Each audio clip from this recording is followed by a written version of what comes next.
Boa noite, pessoal. Para quem não me conhece, eu sou a Patrícia, né? Colaboradora aqui da casa. Atualmente, eu sou responsável, né, como a Cléo falou, pela evangelização infantil da casa, né? E também me ponho aí a serviço nas preleções, nas aulas da Escola de Aprendizes, enfim. Onde o trabalho aparece, a gente está aí preparado e se preparando sempre para poder atender ao chamado, né? Hoje a gente vai falar um pouquinho sobre o capítulo 21, né, do Evangelho segundo o Espiritismo, há falsos cristos e falsos profetas. Aí eu sempre gosto de começar com a leitura da passagem que abre esse capítulo, né, e tem a leitura do capítulo de Mateus. Vamos lá. Jesus recomendou: Guardem dos falsos profetas que por fora se disfarçam de ovelhas e que por dentro são lobos que roubam. Vocês os reconhecerão por seus atos. Por acaso se pode colher uvas de espinheiros ou figos dos abrolhos? Assim, toda árvore que é boa produz bons frutos, e toda árvore que é má produz maus frutos. Uma árvore boa não pode produzir frutos ruins, e uma árvore má não pode produzir frutos bons. Toda árvore que não produz bons frutos será cortada e lançada ao fogo. Vocês a reconhecerão pelos seus frutos. Existem assim, a gente sabe que toda passagem que a gente cita de Jesus às vezes vem com uma pegada que a gente fica, nossa, será que Jesus falou isso? Dessa forma, com essa rigidez nas palavras, né? O que ele quis dizer com isso? A gente aprende ao longo dos estudos que a gente vem fazendo que Jesus se comunicava através de parábolas. Então, por que ele fazia isso? Por que ele usava essa tática, essa didática, né, para ensinar? Porque era a forma que as pessoas tinham de compreender a fala dele naquele momento. Então, para aquelas pessoas, para aquele povo que ouvia ele naquele momento, ele falar através de sentidos figurados, era mais fácil das pessoas compreenderem o que ele estava querendo dizer. Mas o grande erro que a gente acaba, né, caindo é levar ao pé da letra, né, todas as palavras que Jesus falava. Se você tirar o espírito da letra, você consegue extrair um sumo, né, um extrato maravilhoso dos ensinos de Jesus. É o que a gente tenta fazer através da doutrina espírita. Tirar da palavra crua que está no Evangelho um sentido mais amplificado, né? Que a doutrina proporcionou isso para a gente, né? Que através, né, dos espíritos, e aí a gente tem que ser realmente muito grato a Allan Kardec por ter tido esse trabalho hercúleo de fazer, né, toda a sintetização da doutrina em apenas 15 anos. E numa época que não existia internet, não existia luz elétrica, né? Não existia todas as facilidades que hoje nós temos. Imagina Kardec encarnado nos dias atuais. Ele ia fazer um rebuliço no meio da doutrina espírita. Enfim, quem sabe ele já não está por aí, né, fazendo alguns trabalhos que a gente ainda não conseguiu descobrir. Então, como eu falei para vocês, a gente precisa tirar o sumo dessa letra. Quando Jesus, nessa passagem aqui de Mateus, ele fala, né, que árvores boas não produzirão maus frutos e árvores más não produzirão bons frutos. O que são as árvores, para que a gente possa entender? Ele quis representar as árvores como o quê? Pessoas como nós. Nós somos as árvores. E o que seriam os frutos? As nossas ações, os nossos pensamentos. Então, quando a gente pensa por esse lado, uma pessoa dita boa, ela não pode ter maus pensamentos? Ela não pode praticar ações nem tão boas assim? Ou uma pessoa boa só vai praticar o bem, uma pessoa má, ela está fadada só a praticar o mal? Com o entendimento que a gente tem já da doutrina espírita. Que o pilar, né, o principal paradigma aí que a gente usa dentro da doutrina espírita, que é o cerne, né, da doutrina para a gente, é o processo da reencarnação. Tá? É a oportunidade que Deus proporciona a cada um de nós nos acertarmos o passo. Né? Porque eu não falo nem... A gente tem muita ainda na cabeça, né, que a gente vem reparar erro, que a gente, né, vem só acertar o que fez de errado. Tudo bem, a gente está aqui para isso mesmo. Né?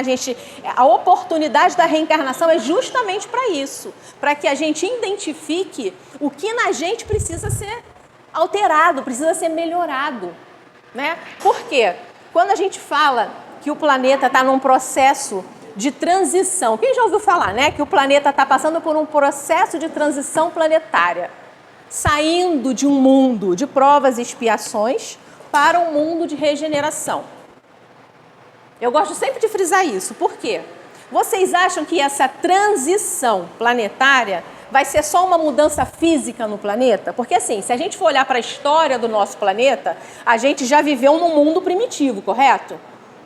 Né, onde tinha os dinossauros, aquela galera toda, quando começou toda a história, né, quando a gente estuda lá na Tieteteca, a gente vai aprendendo toda aquela historiografia da nossa existência enquanto ser humano, correto? Então, nós já viemos de um mundo primitivo que passou por um processo de evolução, o planeta e os seres habitantes do planeta no momento, e passaram para um mundo que a gente chama, na escala da evolução dos mundos, é o segundo mundo, né? Que é o primitivo. O segundo é o planeta de provas e expiações, que é o que a gente vive. Qual é a característica desse planeta? Né? O mal ainda, ele tem uma participação muito ostensiva. E isso a gente ainda vê, não é verdade? Não é só olhar também, não é só olhando o mal que está no exterior, né, que está nas outras pessoas. Vamos olhar para o mal que ainda habita na gente. Porque se o mal não habitasse mais na gente, uma coisa eu falo para vocês, nós não estaríamos mais aqui. Nós já teríamos logrado êxito, passado de ano e ido para um patamar acima. Então, nós ainda somos pertencentes desse planeta porque nós ainda estamos nessa faixa vibratória, nessa faixa de sintonia. Porque, gente, pensamento é tudo. Pensamento é energia. Nós estamos aqui, agora, nesse momento, provavelmente, o nível de energia e de pensamento que está tramitando aqui entre a gente é uma vibração positiva. É uma vibração de amor, de busca de conhecimento, de busca de entendimento, né? Ninguém aqui está olhando para o coleguinha do lado com vontade de dar uma pisadinha no pezinho dele, né? Porque está espaçoso, porque graças a Deus estamos com um espacinho aqui. Ninguém está com um pensamento assim. Todo mundo está com um pensamento mais numa vibração mais elevada, né? Agora, quando a gente sai daqui, como é que ficam os nossos pensamentos?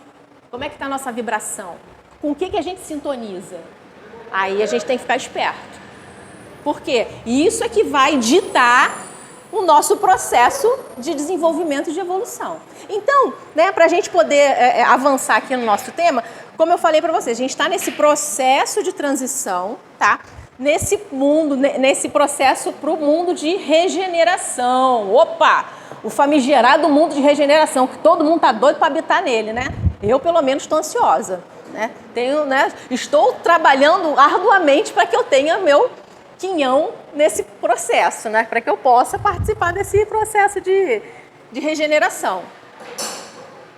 Nesse meio tempo, gente, aí para entrar dentro desse assunto do falsos cristos e falsos profetas, faz muito sentido a gente falar justamente dessa transição que a gente está passando. Por quê? Quando a gente escuta falsos cristos e falsos profetas, aí no estudo que eu estava fazendo para poder trazer aqui para vocês, no original, né, das escrituras não era Cristo que estava escrito, porque Cristo já foi uma palavra grega que foi introduzida no Evangelho. Né? No original eram falsos messias e profetas. Né? O que seriam os messias e os profetas? Se a gente for trazer assim, fazer uma posição atual do que significaria os messias e os profetas, são os médiuns da atualidade. Aquelas pessoas que têm essa capacidade, aí eu falo para vocês, é uma capacidade inclusive orgânica, porque por exemplo, todos nós somos médiuns. todos nós nascemos médiuns. Nós temos, né, uma glândulazinha dentro do nosso cérebro chamada de glândula pineal, né, que ela é a conexão nossa física com o plano espiritual. Quando você vem para trabalhar, para desenvolver o teu lado mediúnico, a tua glândula pineal, ela já vem preparada para esse processo. Apesar de todos nós sermos médiuns, nem todos vamos desenvolver essa habilidade de comunicação. Aí eu falo, né? Eu já fiz 2 cursos de médium. No curso de médium, a gente tem um jargão que fala o tijolão, sabe? O tijolo, aquela pessoa que não sente nada. Eu não tinto nada. Eu não vejo, não escuto, nem nada, nadinha. Não psicografo nada. Né? Aí eu sempre falava, pô, só aquela pessoa, o médio de sustentação que a gente fala, quando está na câmara de passe, vocês veem, tem um passista que vem aplicar o passe em vocês e tem aquelas pessoas que ficam na corrente. É o que a gente chama de médium de sustentação. Por quê? Vai doar energia para que aquele trabalho aconteça e para que a pessoa, o assistido que está sendo atendido, possa receber o tratamento que a espiritualidade está trazendo para ele. Então, assim, existe a importância do médium de sustentação. Ser tijolo não é desvantagem não, tá, gente? Porque a gente doa energia a todo momento. Mas aqueles outros que, como a Cléo falou, vocês lembram que a Cléo falou daqui das cartas consoladoras? Só um médium que tem a capacidade da psicofonia, né, e da psicografia consegue fazer cartas consoladoras. Por quê? Tem a facilidade de comunicação com o plano espiritual. Então, nos tempos, né, nos tempos até antes de Jesus, os messias e os profetas, eles eram muito respeitados. E por quê? Eles traziam mensagens do plano espiritual para aquelas pessoas naquele momento. Só que desde aquela época, gente, existem falsos messias e falsos profetas. Lembra da boa árvore e da má árvore? A boa árvore e a má árvore independe, né, se vai ter esse processo de mediunidade desenvolvido ou não.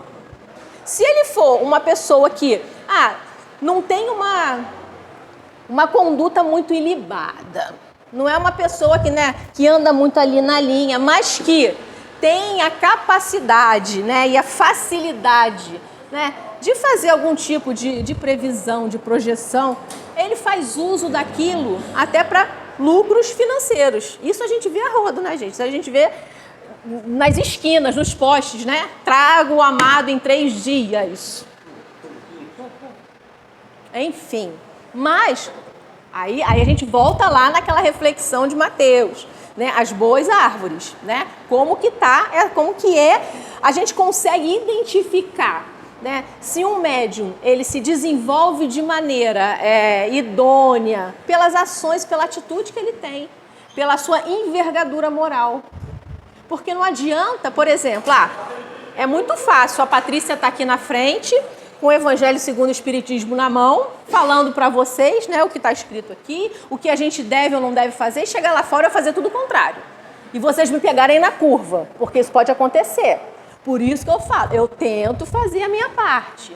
Né? Aqueles que estão aqui na frente, a gente sempre gosta de falar isso. Não é que já sabem tudo, não. Teve acesso à informação, mas está no processo de transformação, como cada um de vocês. E é o que cada um aqui vem buscar. Eu estava até conversando com o Márcio, né? Que às vezes eu já tive na posição de vocês durante muito tempo. Né? Na posição do quê? Do assistido. De realmente, eu preciso entender o que eu quero buscar para mim. Para eu poder realmente, me identificar e me aprofundar no aprendizado, no estudo, no desenvolvimento. Então, o que acontece? A gente precisa identificar, né, nessas pessoas que trabalham esse lado espiritual, atendendo aos outros, a principal característica que você tem que identificar para ver se é um falso profeta, né, é a envergadura moral. Por exemplo, quando eu falo do aniversariante do dia de ontem, vocês sabem quem fez aniversário ontem? Fala pra mim.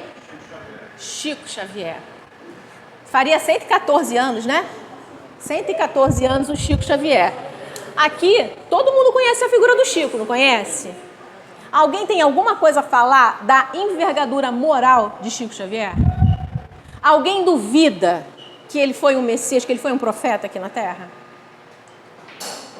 Alguém duvida das cartas que quantas mãezinhas ele consolou, né, com a perda dos filhos? A gente fala, a gente perde, né? A gente não perde, a gente devolve. A gente entrega novamente para o plano espiritual aqueles filhos que desencarnam. Mas eu não consigo mensurar a dor de uma mãe tendo que entregar um filho. Eu também não estaria preparada para esse momento. Tenho meus 2 lá, ainda quero eles por muito tempo comigo, né? Já foi duro para mim ter que devolver meu pai? Imagina ter que devolver filho? É complicado, né?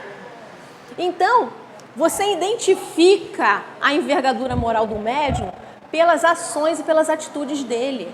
Aí faz todo sentido a abertura desse capítulo do Evangelho, Mateus, né, traduzir ali o que Jesus disse, né, dos bons frutos, daquela árvore boa e da árvore ruim.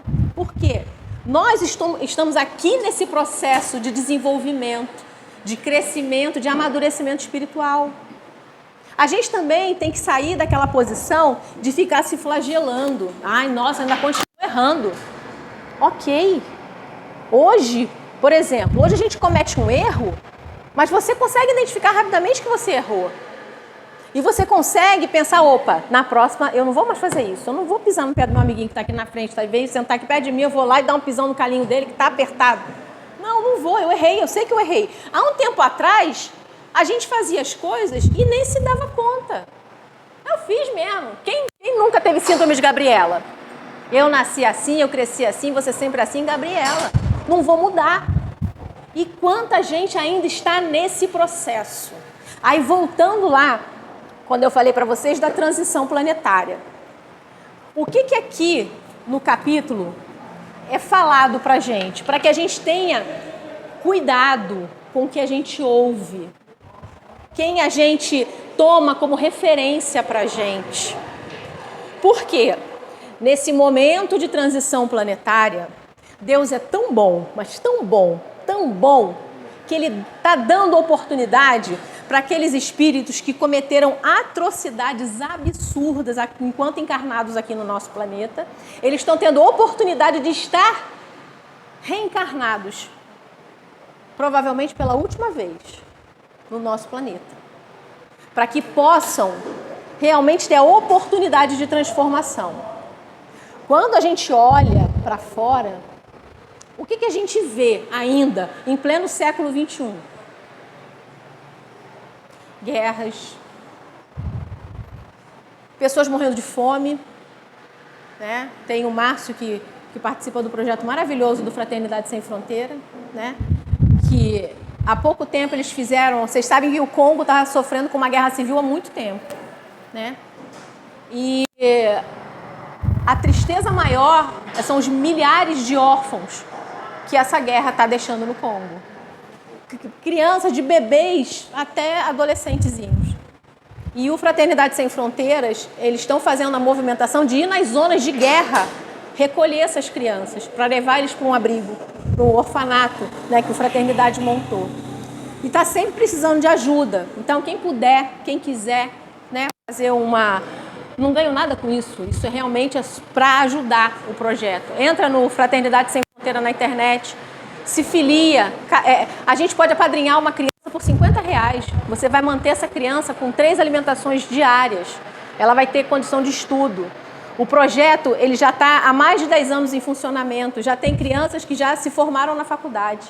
Já são jovens que estão atuando dentro do projeto. Então, assim, apesar da gente ver toda essa massa, né, de espíritos ainda tão endurecidos, tão embrutecidos, tão arraigados ainda no mal, no poder, na ganância, porque o que acaba com a gente é o quê? É a fome de poder. Quanto mais poder uma pessoa tem, mais ela quer. Quanto mais dinheiro tem, mais ela quer só para ela. Esse é o grande problema. Por isso, e uma reflexão que a gente precisa fazer. Nós somos excelentes juízes, né? A gente adora julgar todo mundo o tempo inteiro. Nós somos catedráticos, somos todos formados, né, em direito, fizemos concurso, somos juízes para julgar a vida do outro. Mas aí a gente tem que fazer uma reflexãozinha. Se eu tivesse naquela posição de poder, né, de facilidade financeira, como eu agiria? Como seria a minha conduta frente àquela facilidade que está sendo colocada à minha frente? Aí a gente vem para o mais perto da nossa vida, né? No meu dia a dia, como eu sou? Como eu sou com aquele irmão que necessita, né? Se eu tenho uma condição um pouquinho melhor, o que eu faço? Eu dou, nem que seja o meu tempo. Ou eu não, eu fico só no meu ostracismo lá. Só fico na minha... Que a gente fala, né? A maioria aqui mora aqui no Urbanova Nova mesmo, né, gente? Vocês sabem que a gente mora numa bolha. Vocês sabem disso. Vocês têm consciência de que a gente mora numa bolha. Que a vida não é o que a gente vive no Urbanova. Não é. Nós vivemos numa bolha. Isso é uma coisa que eu falo e repito para os meus filhos o tempo inteiro. Pelo meu sotaque, vocês já viram que eu não sou daqui, né? Eu não sei até onde isso faz bem e faz mal, né? Porque quando as crianças saem de dentro, mãe, mas eu sou filho, sabe? Eu fico perguntando até onde. Mas aí é responsabilidade nossa, de pais, mostrar para eles que a vida não é só... Tudo bem, a gente não precisa jogar eles, abre a jaulinha e joga eles, não. Mas tem que mostrar, olha, você tem ó, as suas refeições todas aqui, tudo que você quer de brinquedo, você tem um acesso a uma educação. Nem todo mundo tem isso. Então, é o que a gente fala, a gente precisa, por isso que eu trabalho muito forte com a evangelização infantil justamente para isso. Para quê? Para que as famílias como um todo tenham a consciência dessa orientação espiritual que precisa ser passada para os filhos. Porque é muito mais fácil. E eles, assim, eles estão numa fase que, ó, de absorver a informação. E eles ainda estão naquela na entre-safra de reencarnação. Até 7 anos é que a encarnação se completa, né? A partir dos 7, aí realmente repara. Quem tem filho sabe o que eu estou falando. A criança, às vezes, é um anjinho a vida inteira, né? Até os 7 chegou na adolescência, Jesus do céu, vira o Tais, né? É o diabo da Tasmania, vira o catiço. E tu não sabe por quê. Ou então você tem 2 filhos, um fica tranquilinho, o outro dá uma pirada no cabeção, você fica, meu Deus, a educação foi a mesma. Mas por quê? As tendências do espírito, elas eclodem, elas vêm, porque nós somos espíritos imortais. Nós passamos por diversas reencarnações, então nós temos uma vivência no nosso espírito imortal que a gente não tem noção. Então, quando a gente começa a identificar isso na gente mesmo, né? Que a gente fica, de vez em quando, a gente tem uns pensamentos meio loucos. Quem não tem, gente, não vai dizer que sou só eu que penso isso, tá? Que tem uns pensamentos meio loucos, tem uns sonhos meio estranhos, umas coisas que, gente, mas por que eu sonhei isso? Mas que absurdo eu sonhar um negócio desse. Será que é o meu racional que está sonhando? Será que é o meu racional que está indo lá no que eu gostava, né? E que hoje eu não tenho acesso, graças a Deus, né? É o que a gente fala. A reencarnação, ela vem com uma benesse. Sabe qual é a benesse da reencarnação? O esquecimento do passado. Porque tu imagina, tu lembrar que tu era um catiço lá atrás. Com certeza era. Eu tenho certeza. Coisa boa eu não fui, porque senão eu não estava aqui. Eu já estava... Já tinha ido. Então, assim... A gente não tem que ter vontade. Ai, nossa, mas eu tinha tanta vontade de lembrar do que eu fui, né? Ai, será que eu fui Cleópatra? Não, ninguém quer ser escrava da Cleópatra. Todo mundo quer ser Cleópatra, né? Todo mundo quer ser o rei, a rainha. Gente, se a gente tivesse acesso... Assim, só da gente observar as nossas tendências, aquelas tendências que só a gente sabe que a gente tem, né? Porque na sociedade a gente usa um monte de máscara, né, gente? Vamos combinar, né? Porque a gente quer aparecer bonitinho na foto para todo mundo, né? Hoje é na selfie, todo mundo quer ficar bonito na selfie. Mas quando a gente vai lá para o nosso íntimo mais profundo, aí fica, realmente. Não tem aquela expressão, ai, eu saí da caixinha. Não saiu da caixinha não, filho. A caixinha que você você é isso da caixinha, entendeu? Você disfarça a caixinha, mas você é o que está dentro da caixinha. Então as pessoas começam a falar, porque eu destemperei. Não, você é destemperado mesmo. É porque na maioria do tempo você quer se controlar, mas você é destemperado. Gente, quem assiste Big Brother aqui, além de mim? Eu confesso, gente, eu assisto. Porque, gente, aquilo é o reflexo da sociedade. Aquilo é o reflexo. Aí você vê aquelas pessoas que o tempo inteiro usam uma máscara e tem aquelas que chega uma hora que fica de saco cheio e bota o bicho pra fora. E é verdade. E nós somos assim. Se imagina... Gente, e não ia dar certo no Big Brother, não. Eu ia perder toda a minha moral. Não ia poder nunca mais fazer evangelização infantil. Não podia. Por isso que eu, sabe, nem vou. Mas por quê? O ser humano é isso. Você ser colocado em condições extremas, você mostra o que você é. Ponto. Tanto que tem uma menina lá que ela é toda bicho grilo, coisa e tal. Cara, critica a garota, mas ela é aquilo. Porque ela não conseguiria ficar fingindo durante quase 100 dias. Uma coisa que ela não é. E ela é bicho grilo, a menina da Amazônia lá, doida para ela ganhar, mas acho que não vai ganhar, não. É o chatão que vai ganhar mesmo. Mas enfim, e isso somos nós. Nós somos esses espíritos imortais que têm essa bagagem absurda dentro da gente.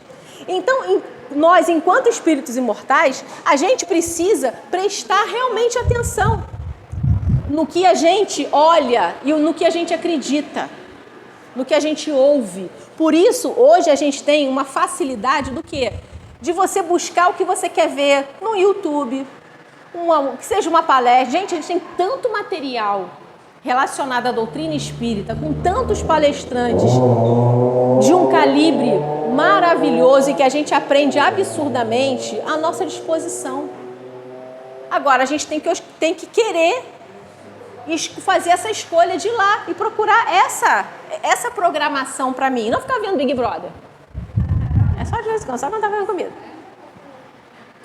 Entendeu? Como a responsabilidade é toda nossa. Então, se eu começar a falar aqui de uma forma santificante, vou mudar até a minha expressão, vou falar mais baixo, muito docemente, assim, para todo mundo, né? Vocês vão até acreditar que eu sou assim. Mas quem me conhece sabe que eu não sou assim. Eu não vou falar docinho, eu não vou falar baixinho. Eu sou uma explosão. Eu sou. Por isso que eu trabalho com criança. Eu acho que eu agarro toda essa energia deles para mim, né? E me reabastece. Então, a gente precisa ver qual a conexão que a gente está fazendo. O que atrai a gente? Por que a gente, às vezes, fica tão maravilhado com algumas falas que dividem opiniões? Porque hoje em dia todo mundo tem muita opinião, né? E se a sua opinião não for igual à minha, viramos inimiga. Não é verdade? Se o seu partido não for o meu, acabou, rachou.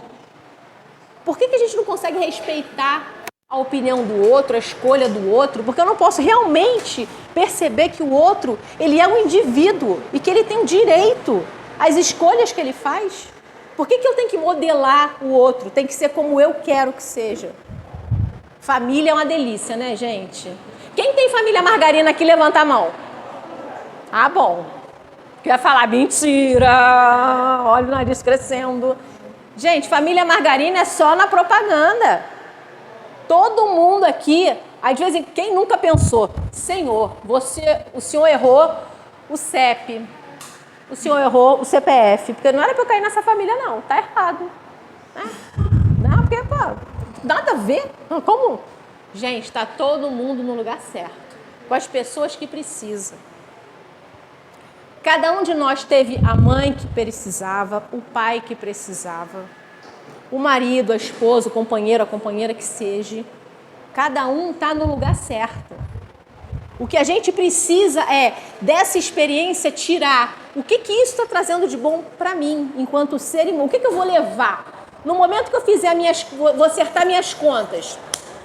Por quê? A gente chega aqui como? Sem nada, né, gente? A gente chega... Ainda pega um corpinho de empréstimo, porque a gente vai devolver. Que aí, quem sabe, a gente pega um turbinado mais na próxima, né? A gente dá uma potencializada na situação. Mas, até o corpinho é empréstimo. Você vai deixar lá. Não adianta...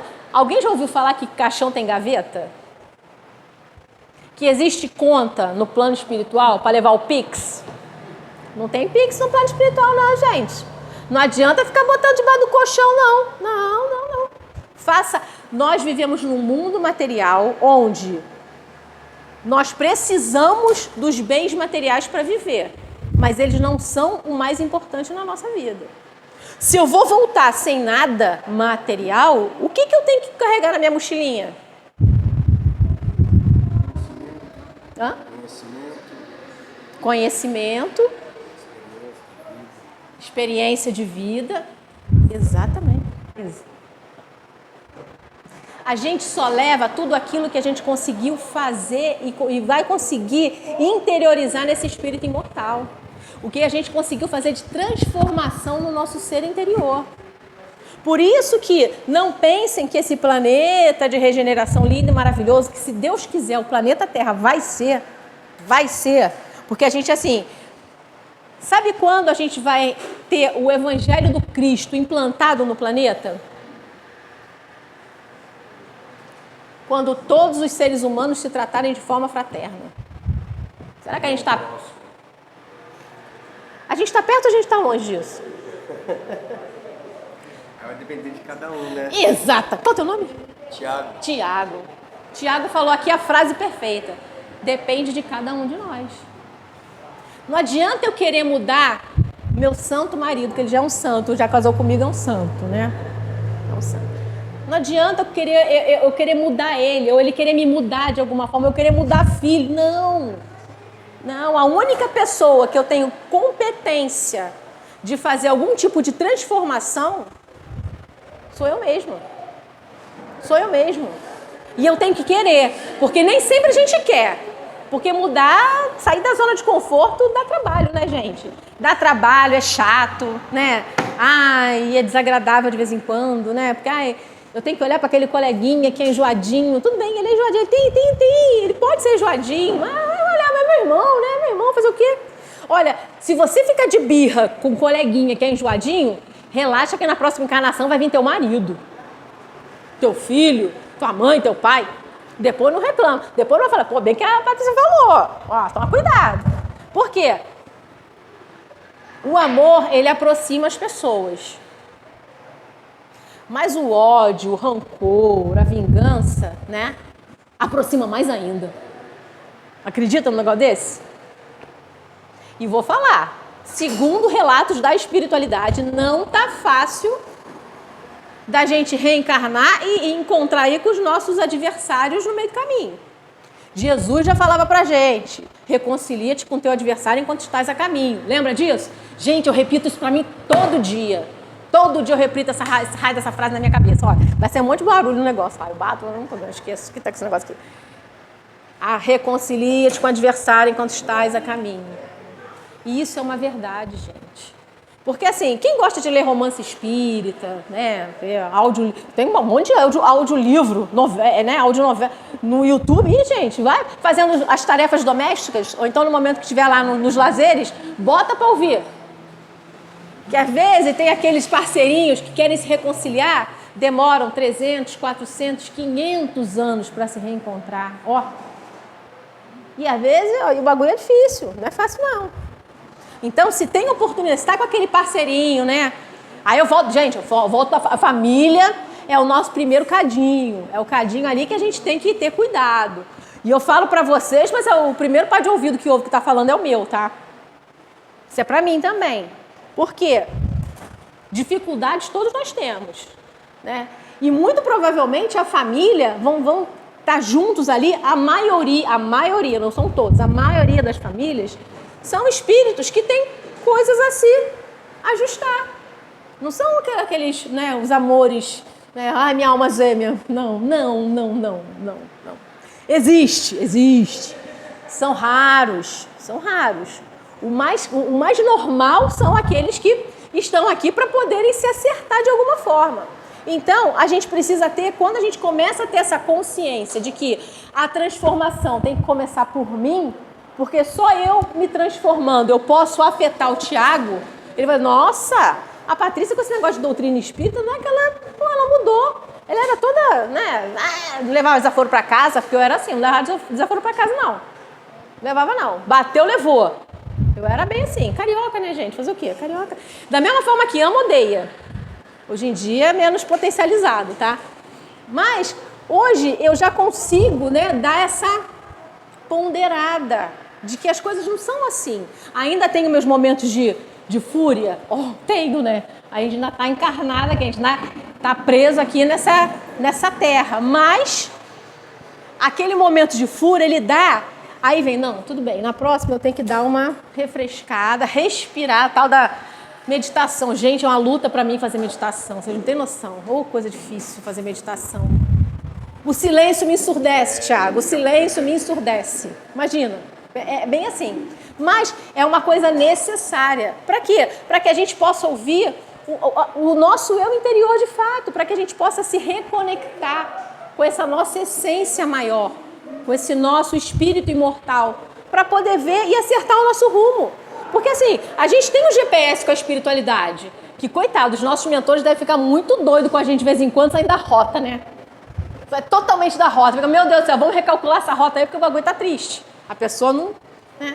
E quando a gente para e se conecta, seja fazendo uma prece, por isso que a gente fala, é necessário que a gente institua na nossa casa o evangelho no lar.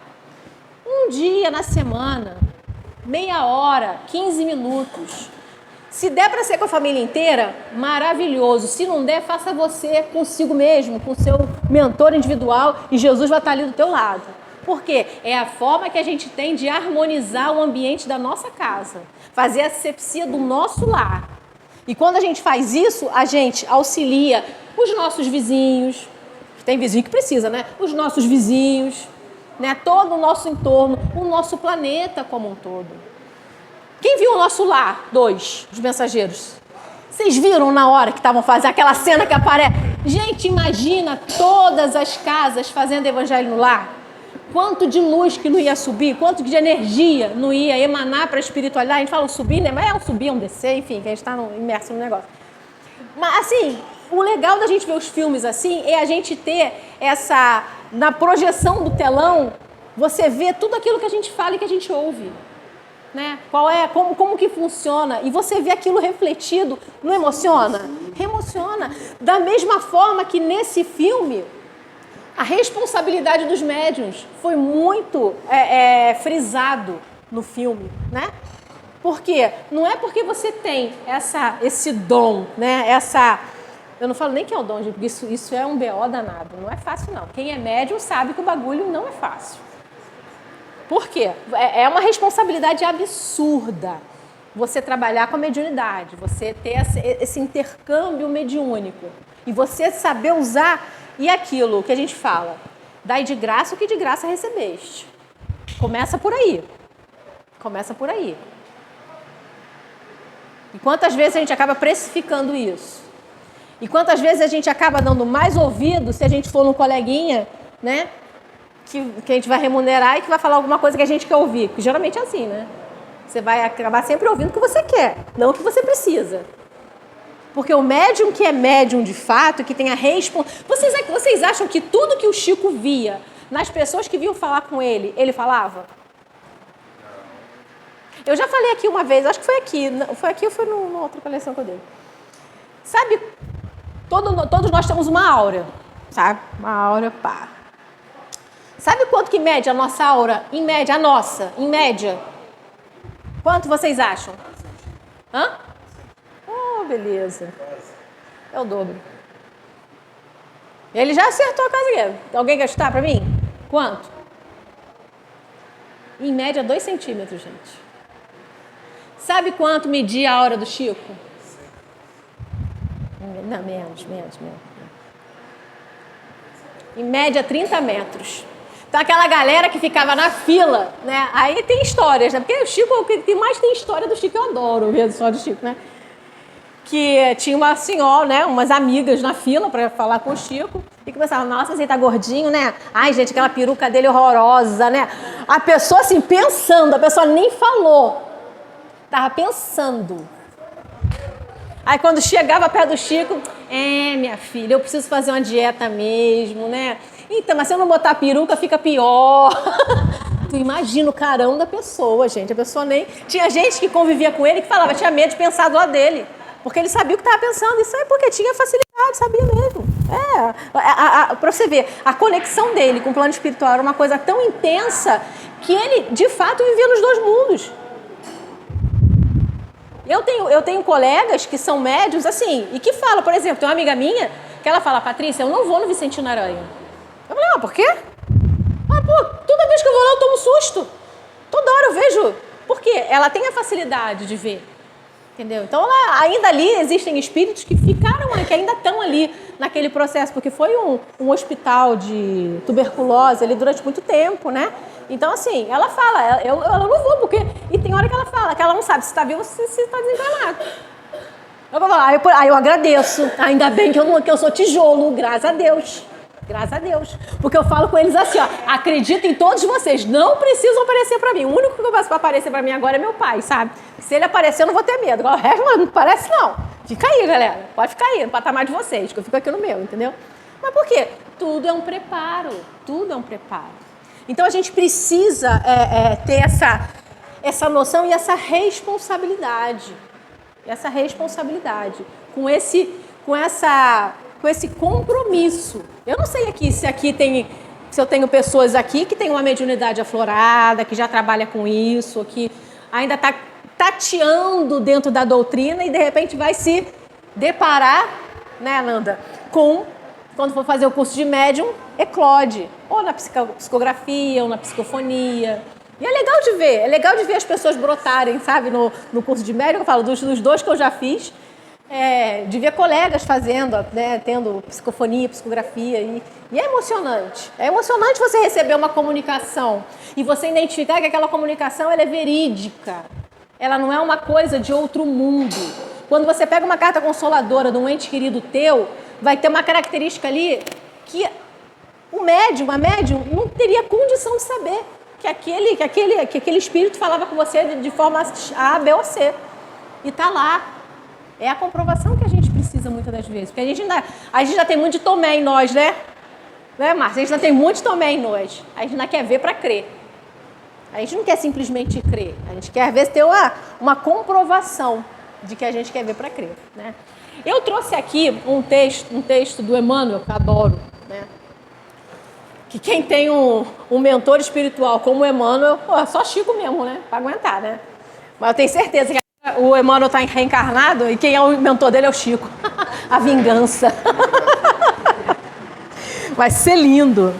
Esse texto está no Reformador, de 1953, e fala sobre comenta, né, sobre aquela passagem que eu li no início, né, da árvore, dos frutos, né, do capítulo de Mateus. E ele fala o seguinte: tentações. O êxito dos falsos profetas em nossa vida surge na proporção de falsidade que ainda abrigamos em nosso próprio espírito. O ouro tenta o homem, mas não move o interesse do corpo. Os detritos atraem o corvo, mas apenas provocam a repugnância do homem. Somos tentados invariavelmente de acordo com a nossa própria natureza. A perturbação não lançaria raízes no solo da nossa alma, se aí não encontrasse terreno adequado. Está vendo como a responsabilidade está toda em nós? Não nos libertaremos, assim, das forças enganadoras que nos cercam, sem a nossa própria libertação dos interesses inferiores. O ouvido que oferece asilo à calúnia é cultor de maledicência. A boca que se detém na resposta ao insulto naturalmente estima a produção verbal de crueldade e sarcasmo. Quem muito se especializa na contemplação do charco traz o pântano dentro de si.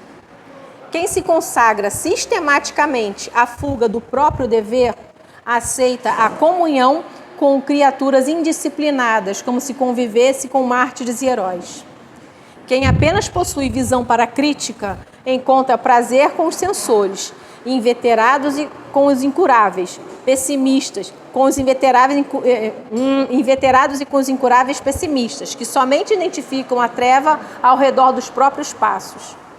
Tenhamos cautela em nós mesmos, a fim de que a nossa defensiva contra a mentira e contra a ilusão funcione eficiente.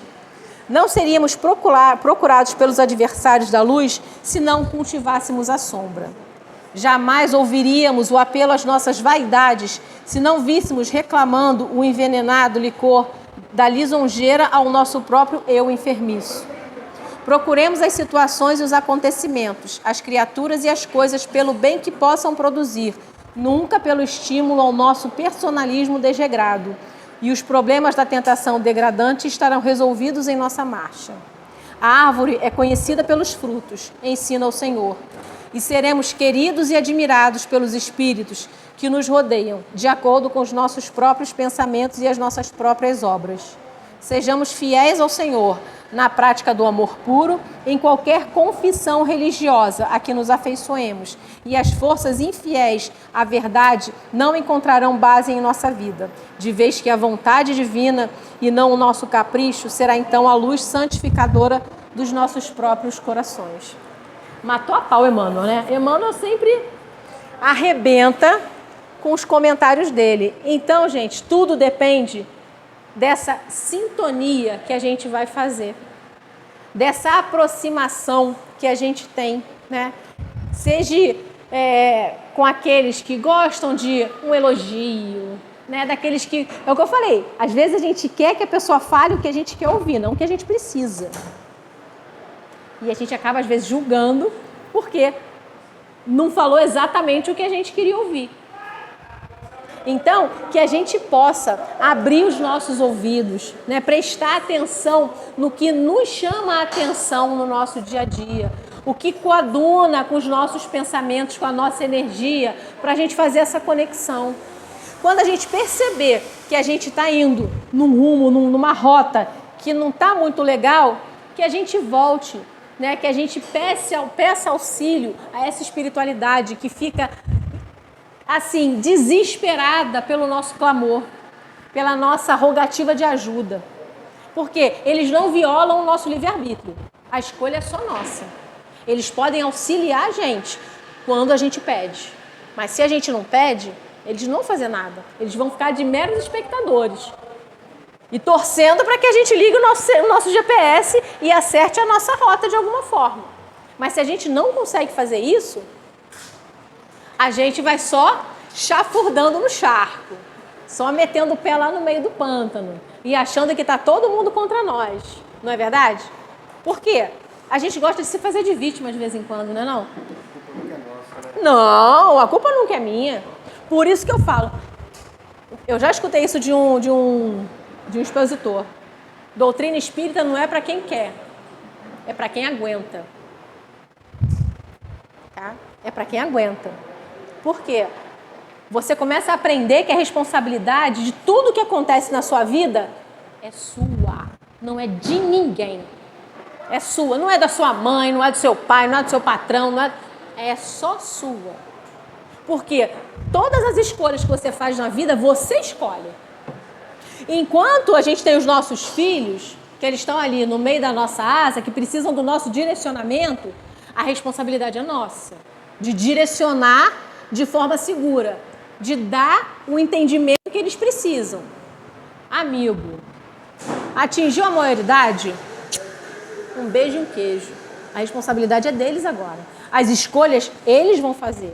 O que a gente vai poder fazer enquanto pais tá ali para o que precisar. Né? A gente que está com o filho que está indo para a faculdade, essas coisas, né? A gente só fica ali, ó. Opa, não está mais debaixo da minha asinha, já saiu da minha asa, voou, tá tão rápido. Por isso que eu quero o espírito dos outros debaixo da minha asa, entendeu? Por isso que eu preciso. Porque voa. E o máximo que a gente vai fazer é, se no meio da rota deles der uma zebra, vem cá, vai estar aqui. Vamos lá, tamo junto. Isso é o significado de família. Isso é o que a gente precisa fazer. E é isso que vai ser cobrado da gente quando a gente voltar. Né? O que você fez dos filhos que eu te entreguei? Deixei criar sozinho? Né? O mundo vai ensinar. Né? Eu adoro quando vem pai falar comigo. Pai e mãe. Quando eu falo pai, é pai e mãe. Mas eu não vou trazer meu filho para evangelização, não. Tadinho. Já acorda cedo a semana inteira para ir para a escola. Né? Vai acordar cedo no domingo para ver a tia Pati maluca? Vai acordar cedo no domingo para ver a tia Pati maluca. Por quê? Se você não fizer isso, a pergunta que vai cair no teu colo é: o que fizeste com o filho que eu te entreguei? Você vai preferir que o teu filho tenha conhecimento da doutrina, de repente como você, através da assistência espiritual? porque você precisa encontrar uma rota. A maioria de nós chegou aqui assim, não é verdade? Precisando de alguma orientação, que dependendo do momento da vida que esteja, precisa de um auxílio, precisa de um direcionamento. Para onde eu vou olhar agora? O que eu posso fazer? A vida é só isso? Eu sempre falo, sabe? Eu acho que eu nunca fui uma criança normal, sempre fui meio pancadinha. Eu não aguentava ouvir aquela história de que na igreja, né? Que eu já frequentei de tudo um pouco. Ai, quando morrer vai sentar à direita de Deus Pai Todo-Poderoso. Aí eu pensava, ué, gente, mas até chegar a minha vez não tem lugar para eu sentar, não. Olha quanta gente que vai na minha frente. Eu, criança, pensava isso. Aí tá, ok, cheguei e sentei à direita de Deus Pai. E aí, faço o quê? Nada? Vou ficar balançando lá na nuvenzinha, sacudindo o pezinho? É isso? Qual sentido? Eu ficava, qual sentido? Por isso que eu acho que, sabe, eu já estava meio lá, meio cá, sei lá, enfim. Aí, com o passar do tempo, eu até tive acesso, assim, à doutrina espírita quando eu era criança, onde eu morava. Mas não foi porque minha mãe me levou, meu pai me levou, não. Porque tinha uns vizinhos que se juntavam, aí, dia de sábado, vamos pro centrinho. E foi muito engraçado, porque eu tenho a cena na minha cabeça até hoje. A primeira vez que eu entrei no raio do centrinho, tinha uma foto, um quadro. E a gente pequeno, tudo era muito grande, né? Do Kardec. Aquela clássica do Kardec sentadão, sabe? Imponente, assim. Aí eu olhei assim e falei assim, gente, eu conheço esse homem. Vai que, né? Tava lá no Velho Mundo, enfim. Enfim, joguei pro universo. Só que assim, aí a gente vai, a vida passa, você cresce, é jovem, né? Começa a faculdade, trabalhar, blá, blá, blá. Aí, só depois dos 40 que a pessoa... Mas assim, eu assistia palestra, tomava passe. Entendeu? Papapasse. No Rio de Janeiro era papapasse. Até que, quando eu vim para São José, há 14 anos atrás, eu falei assim, não, agora eu preciso encontrar algum lugar para mim. Eu precisava. Minha família, só a família estava eu, o marido e os filhos aqui. O resto da família, tudo no Rio de Janeiro, até hoje, graças a Deus. E só a gente aqui, graças a Deus. Né? Deus é sábio, gente. Deus é muito sábio, amo sábio. Aí, falei, não, eu preciso agora me aprofundar. Aí foi que eu tive a oportunidade de ir aqui em São José, que eu falo, a minha casa-mãe é o Paulo de Tarso, lá no Jardim Maringá, né? É onde também eu trabalho lá. E, assim, abriu, tipo, sabe, Moisés com o mar vermelho? Uá!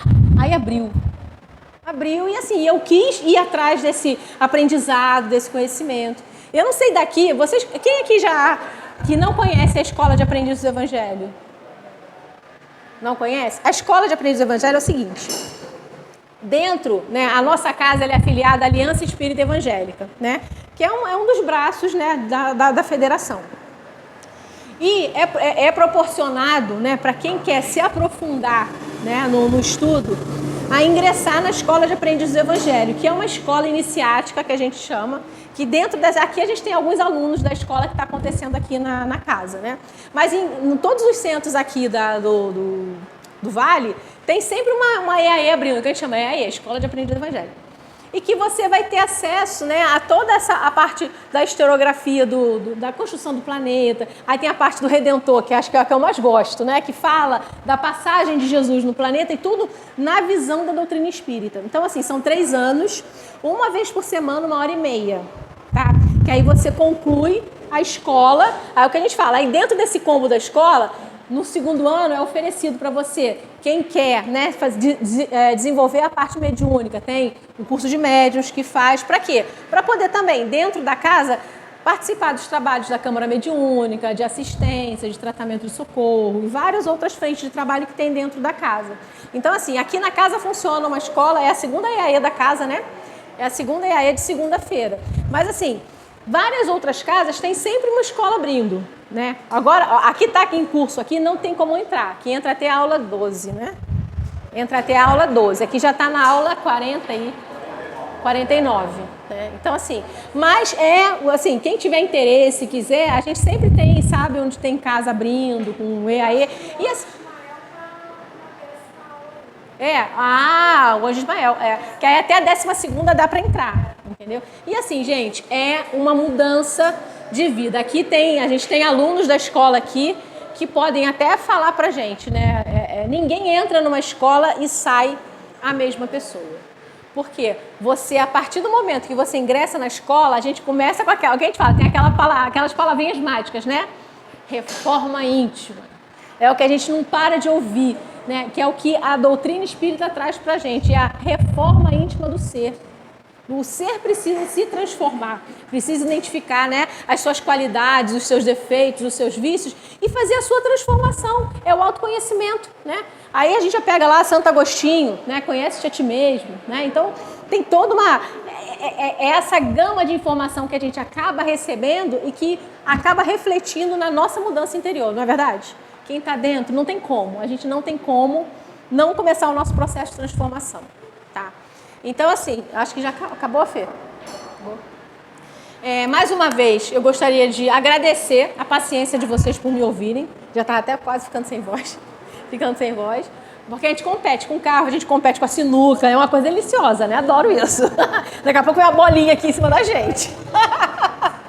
Que vocês possam sair daqui, assim, um pouco mais alimentados espiritualmente, para que tenham força para seguir as suas jornadas, né, ao longo da semana, para na próxima semana estarem aqui mais uma vez, né, para aprender um pouquinho mais sobre o Evangelho, para ter essas noções da doutrina espírita que os expositores que aqui vêm passam para a gente ao longo desse nosso processo, tá bom? Então a gente vai fazer o nosso encerramento.